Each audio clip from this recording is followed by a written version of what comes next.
नमस्कार दोस्तों, स्वागत है आपका एक बार फिर हमारे चैनल पे। और इस वीडियो में हम भारत की दो मिसाइल्स के बारे में बात करने वाले हैं। एक तो ब्रह्मोस के बारे में कि ब्रह्मोस की ऑर्डर बुक कितनी फुल है, कितने सारे देशों को इसे एक्सपोर्ट किया जा रहा है। और दूसरी LRLACM यानी long range land attack cruise missile के बारे में। इस लैंड अटैक क्रूज मिसाइल की टेक्नोलॉजी को भारत बहुत समय से विकसित करने की कोशिश कर रहा था।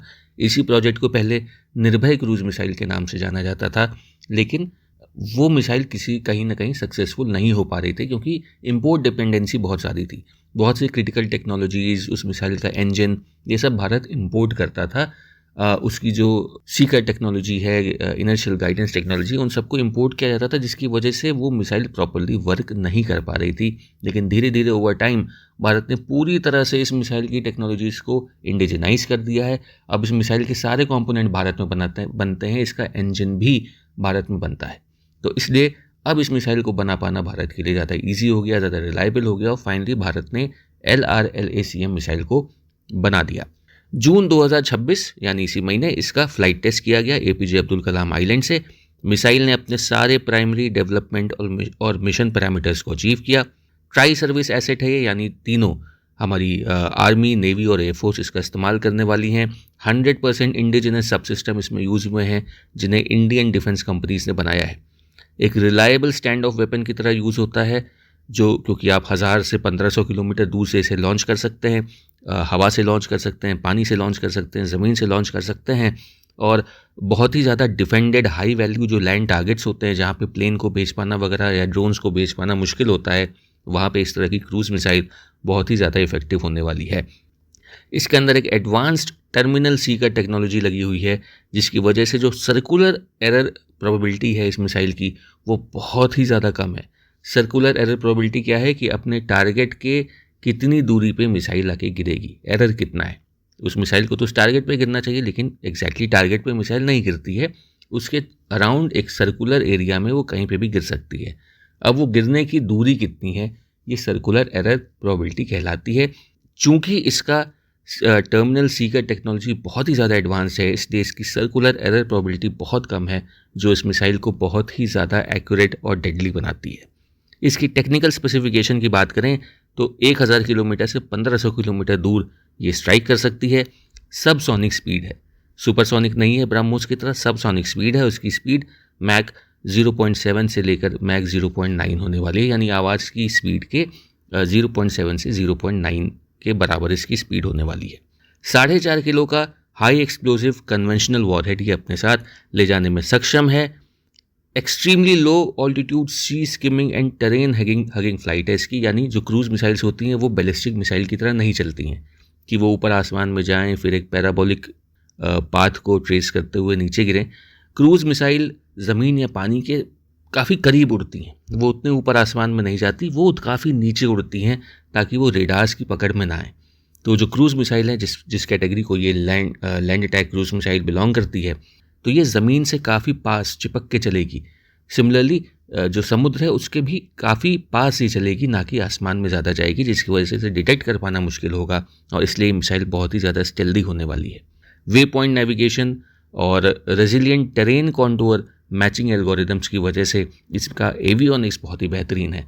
Terrain counter contour matching algorithm क्या होता है कि जब मिसाइल को किसी टारगेट को हिट करना होता है तो उसके पहले मिसाइल के मिशन कंप्यूटर के अंदर उस टारगेट की डिटेल्स को फीड किया जाता है। क्या इलाका है उस टेरेन की, उसकी पिक्चर्स वगैरह को फीड किया जाता है। फिर जब मिसाइल वहाँ पहुँचती है तो अपने टारगेट को जो फीड किया गया है और जो उसे दिख रहा है उसे मैच करती है और फिर अपने टारगेट को हिट करती है। अब ये टेरेन कॉन्टूर मैचिंग एल्गोरिदम जितना ज़्यादा बेहतर होगा, जितना ज़्यादा एडवांस्ड होगा, उतनी ज़्यादा एक्यूरेट मिसाइल होगी, उतनी ज़्यादा जो गलत स्ट्राइक्स होती हैं वो होने के चांसेस उतने ज़्यादा कम हो जाएंगे।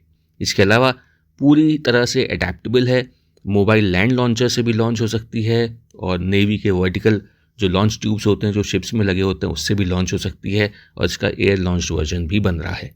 इसका जो प्रोपल्शन है वो मानिक इंजन, इसमें जो इंजन लगा है वो मानिक इंजन है, जिसे हमारे गैस टरबाइन रिसर्च इस्टेब्लिशमेंट यानी GTRE ने बनाया है। तो पूरी तरह से इंडिजिनस इंजन इसमें लगा हुआ है। GTRE Manik small turbofan engine है ये, जो पूरी तरह से जो हिस्टोरिकल रिलायंस हमारा रहा है रशिया के NPO सैटर्न प्रोपल्शन ब्लॉक के इंजन्स पे, जो हम पहले इंपोर्ट करते थे अपनी मिसाइल्स में लगाने के लिए, वो अब हमें नहीं लगाना पड़ता और हम अपना GTRE का बनाया हुआ मानिक इंजन इस मिसाइल के अंदर लगाते हैं। इस कॉम्पैक्ट टर्बोफैन टेक्नोलॉजी को बनाना, इस इंजन को बनाना भारत के लिए बहुत ही मेजर माइलस्टोन था, इंडियन एयरस्पेस साइंस के लिए बहुत ही इम्पॉर्टेंट अचीवमेंट था, जो advance metallurgy, engine thrust optimization और थर्मल स्ट्रेस कंट्रोल जैसी चीज़ों में भारत की और भारत के एरोस्पेस इंडस्ट्री की जो मास्टरी है उसको दिखाता है। प्रोपल्शन जब आपका खुद का होता है, इंजन जब आपका खुद का होता है, तो आप अपने लेवल पे अपनी मर्जी से जितनी चाहें उतनी मिसाइल्स बना सकते हैं। एक्सटर्नल सप्लाई चेन इश्यूज़ जो होते हैं उससे आप प्रभावित नहीं होते। जियोपॉलिटिक्स में क्या हो रहा है, सप्लाई चेन इश्यूज़ वगैरह में क्या प्रॉब्लम्स आ रही हैं, उससे आप उतने प्रभावित नहीं होते। कई देश आपको टेक्नोलॉजी देने से मना कर देते हैं, या अगर कोई जियोपॉलिटिकल इशू हो जाता है, आप पे सैंक्शंस लग जाते हैं, तो भी आपके पास वो इंजन्स आने बंद हो जाते हैं। बट जब आप खुद से कोई चीज़ बनाते हैं तो आप पे इन सब खतरों से कोई प्रभाव नहीं पड़ता, इनसे आप खुद को इंसुलेट कर जाते हैं।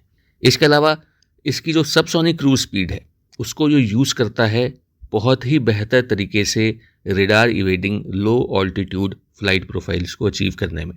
चूँकि स्पीड सुपरसोनिक नहीं है, सबसोनिक है, तो ये ज़्यादा बेहतर तरीके से अपनी दिशा को बदल सकता है। सामने अगर कोई ऑब्स्टिकल आता है तो ये अपना रुख बदल सकता है और इस तरह से एक बहुत ही बेहतरीन, बहुत ही ज़्यादा मनूवरेबल मिसाइल ये बन जाता है।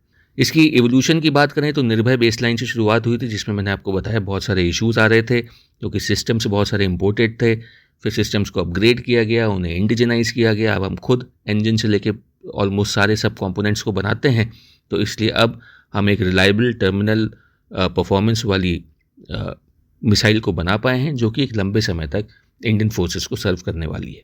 इसके अलावा ना सिर्फ ये ख़तरनाक है, लीथल है, बल्कि बहुत ही ज़्यादा कॉस्ट एफिशिएंट भी है। अब हम यहाँ पे अगर कॉस्ट एफिशिएंसी को देखें, कॉस्ट कंपैरिजन को देखें, तो एक BrahMos supersonic cruise missile $45 lakh की पड़ती है।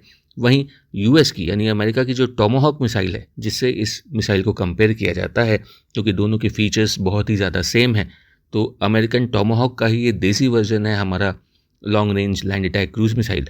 तो एक टोमाहॉक मिसाइल $25 लाख की पड़ती है, लेकिन हमारी LRLACM मात्र $12 लाख की पड़ती है। यानी टोमाहॉक से आधे रेट में हमने टोमाहॉक जैसी मिसाइल बना के दिखाई है। अब हम बात करते हैं ब्रह्मोस के बारे में, और जो एक्सपोर्ट बुक है, जो एक्सपोर्ट हो रहा है ब्रह्मोस का, जो ऑर्डर बुक है ब्रह्मोस की, वो कितनी फुल है, कितनी डिमांड में है ब्रह्मोस, और कितनी सक्सेसफुली ये इंडियन फोर्सेस को सर्व कर पाई है, ये हम इस आने वाली स्लाइड में पढ़ेंगे। तो ब्रह्मोस एयरस्पेस के जो को डायरेक्टर हैं अलेक्जेंडर मार्क्शिचेव, इन्होंने कहा है कि 4 मैन्युफैक्चरिंग फैसिलिटीज़ हैं जहाँ पे ब्रह्मोस बनाई जाती है, और वो चारों उस समय 100% कैपेसिटी पे काम कर रही हैं। ऑर्डर बुक ब्रह्मोस की इतनी ज़्यादा फुल है कि उन्हें 100% कैपेसिटी पे काम करना पड़ रहा है। इंडियन नेवी ने बहुत बड़े ऑर्डर्स प्लेस किए हैं ब्रह्मोस के लिए। इसके अलावा एक्सपोर्ट के लिए भी ब्रह्मोस के ऑर्डर्स आ रहे हैं और उसके लिए स्टॉक रखना पड़ता है।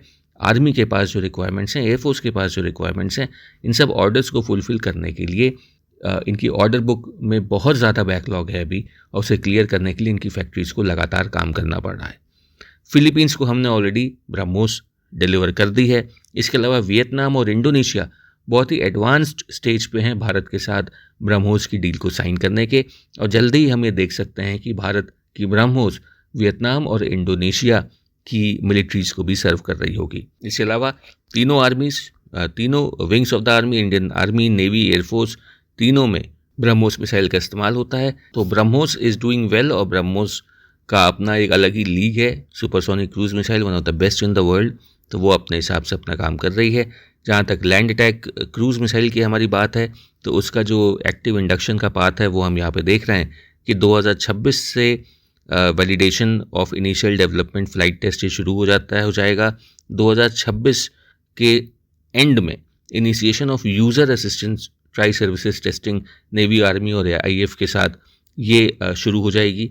2027 में हमें एक बार ये जब टेस्टिंग वगैरह पूरी हो जाती है, उसके बाद मास मैन्युफैक्चरिंग रोल आउट और इंडस्ट्रियल डेवलपमेंट शुरू हो जाएगा भारत इलेक्ट्रॉनिक्स लिमिटेड और भारत डायनेमिक्स लिमिटेड की मदद से।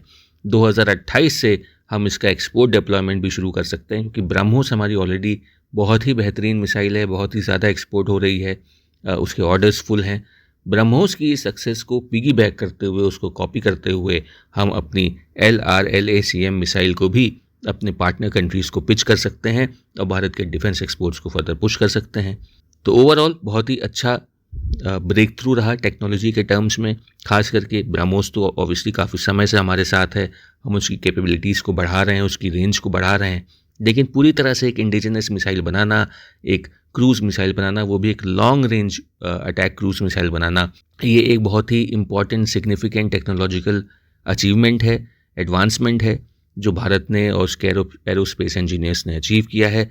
और बहुत जल्द हम LRLACM को हमारी तीनों सेनाओं की सर्विस में एंटर होते देखेंगे और एक स्टैंड ऑफ रेंज से एक लॉन्ग डिस्टेंस पे रहते हुए सेफली एक अटैक को एग्जीक्यूट करने के लिए ये एक बहुत बढ़िया मोड ऑफ अटैक है जो अब हमारी मिलिट्रीज़ के पास अवेलेबल रहेगा। सर्जिकल स्ट्राइक्स के लिए भी इसे हम बहुत अच्छी तरह से इस्तेमाल कर सकते हैं, खास करके तब जब इसकी कीमत ब्रह्मोस से लगभग 4 गुना कम है। तो एक cost effective and very accurate and very deadly missile Bharat की ट्राई सर्विसेज के पास आने वाली है। और सबसे अच्छी बात यह है कि ये पूरी तरह से भारत में बनाई गई है, इसलिए इस पर किसी भी तरह का रिस्ट्रिक्शन और सैंक्शन नहीं लगाया जा सकता और भारत जितना चाहे उतना इस मिसाइल को प्रोड्यूस कर सकता है। और भारत की तीनों सेनाओं के लिए ये बहुत ही ज़्यादा एक इफ़ेक्टिव प्लेटफॉर्म होने वाला है अपने सभी स्ट्रेटेजिक और मिलिट्री ऑब्जेक्टिव्स को अचीव करने के लिए, जहाँ पे भी मिसाइल्स का इन्वॉल्वमेंट होता है। तो आशा करता हूँ आपको वीडियो पसंद आया होगा, कुछ जानने और सीखने को मिला होगा। Thank you very much for watching and I will see you on the next one. जय हिंद, जय भारत।